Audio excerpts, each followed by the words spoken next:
మనం చాలాసార్లు అనుకుంటూ ఉంటాం, ప్రేముంటే చాలు ఎలాంటి బంధమైనా సరే నిలబడుతుంది అని. వినడానికి చాలా అందంగా ఉంటుంది కదా. కానీ ఈ రోజుల్లో ఓ కొత్త సమస్య కనిపిస్తోంది. ప్రేమ అయితే ఉంది, కానీ ఆ బంధం ఎందుకో సరిగ్గా లేనట్టు అనిపిస్తోందో? ఈ ప్రశ్న మనలో చాలామందిని ఆలోచింపజేస్తూ ఉంటుంది. చెప్పాలంటే ఇది చాలామంది ఎదుర్కొంటున్న ఒక మోడర్న్ పజిల్ లాంటిదే. సరే, ఈ మోడర్న్ రిలేషన్షిప్ పజిల్ని అర్థం చేసుకోవాలంటే మనమొక కథలోకి వెళ్దాం. ఈ కథ ఆది ఇంకా మాయలది. వాళ్ళిద్దరనుభవం బహుశా మనలో చాలామందికి ఒక కొత్త కోణాన్ని చూపించొచ్చు. ముందుగా ఆది.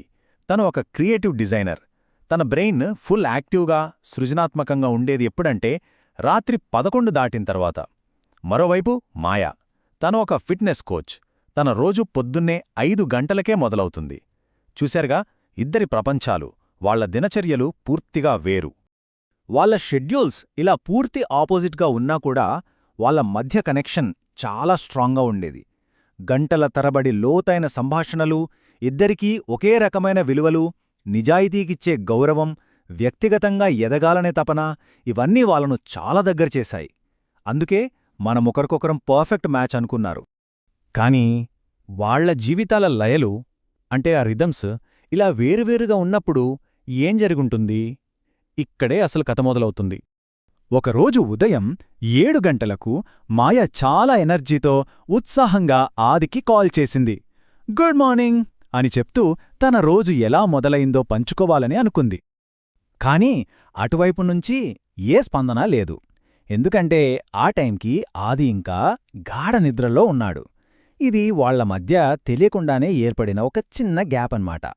సరే, ఇప్పుడు సీన్ కట్ చేస్తే రాత్రి 11 గంటలు. ఇప్పుడు ఆదివంతు. తన క్రియేటివిటీ పీక్స్లో ఉన్న టైం అది. మాయను గుర్తుచేసుకుంటూ నిన్నే తలుచుకుంటున్నాను అని ఒక మెసేజ్ పంపాడు. కానీ మళ్ళీ అదే సీన్. మాయ వైపు నుంచి నిశ్శబ్దం. ఎందుకంటే ఆ టైంకి తను అప్పటికే నిద్రలోకి జారుకుంది. చూశారా వాళ్ళ టైమింగ్స్ ఎంతమాత్రం సింక్ అవ్వడం లేదో? వాళ్లక్కూడా నెమ్మదిగా ఒక విషయం అర్థమవడం మొదలైంది. అరే, మన టైమింగ్స్ అస్సలు మ్యాచ్ అవడం లేదే అని. ఈ తేడా వీకెండ్స్లో ఇంకా ఎక్కువ కనిపించేది. మాయ పొద్దున్నే హైకింగ్కి వెళ్దామంటే ఆదికి మాత్రం ఆ టైంలో కాస్త రెస్ట్ తీసుకుంటే బావుండు అనిపించేది.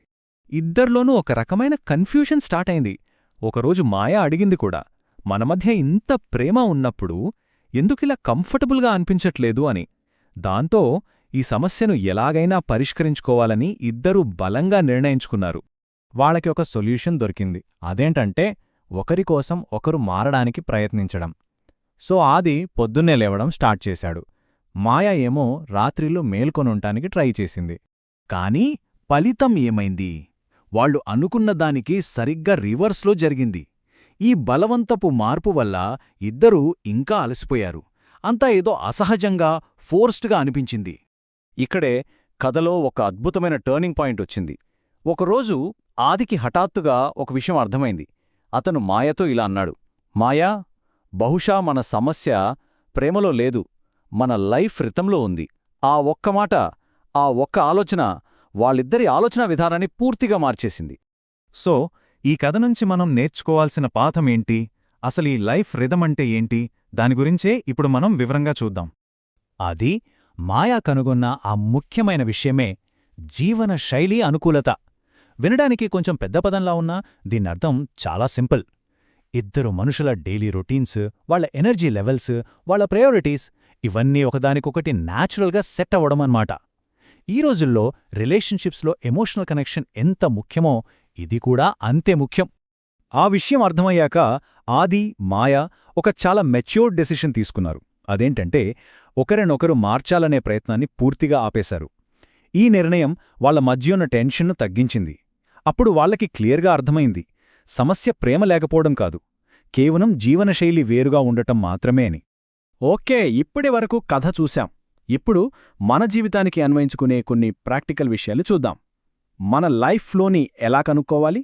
సంబంధాలను చూసేటప్పుడు మనం అడిగే ప్రశ్నలను కొంచెం మార్చాలి. కేవలం మన ఫీలింగ్స్ మ్యాచ్ అవుతున్నాయా అని మాత్రమే కాదు, దాంతోపాటు మన డైలీ లైఫ్ కూడా మ్యాచ్ అవుతుందా అని కూడా మనల్ని మనం ప్రశ్నించుకోవాలి. ఎందుకంటే భావాలు ఎంత ముఖ్యమో రోజువారీ జీవితంలోని చిన్న చిన్న అలవాట్లు కూడా అంతే ముఖ్యం. సో ఒక వ్యక్తితో మన లైఫ్ ఎలా ఉంటుందని ఆలోచించేటప్పుడు కొన్ని విషయాలు గమనిస్తే మంచిది. ఉదాహరణకు వాళ్ళ టైం రిథం ఎలా ఉంది, వాళ్ళ ఎనర్జీ లెవెల్స్ ఉదయం పూట ఎక్కువగా ఉంటాయా, రాత్రిపూట ఎక్కువగా ఉంటాయా, వాళ్ళ జీవనశైలి, వాళ్ళ రోజువారీ ప్రాధాన్యతలు ఇవి మనకు సెట్ అవుతాయా లేదా అని చూసుకోవాలి. చూడండి, ప్రేమ చాలా ముఖ్యం, దాన్ని ఎవరూ కాదనలేరు. కాని ప్రశాంతమైన జీవితం కూడా అంతే ముఖ్యం కదా. ఒక బంధమనేది మనల్ని మనలా ఉండనివ్వాలి, అంతేగాని మన స్వభావానికి విరుద్ధంగా రోజూ ఒక యుద్ధం చేసేలా ఉండకూడదు. అది ప్రశాంతతనివ్వాలి. చివరిగా ఈ యొక్క శక్తివంతమైన ఆలోచనను గుర్తుంచుకుందాం. సరైన వ్యక్తి మన జీవితాన్ని కష్టతరం చేయరు. వాళ్ళు మన జీవితం ప్రశాంతంగా ఉన్న ఫీలింగ్నిస్తారు. బహుశా ఇదే అసలైన ప్రేమకు, సరైన బంధానికి నిజమైన కొలమానమేమో.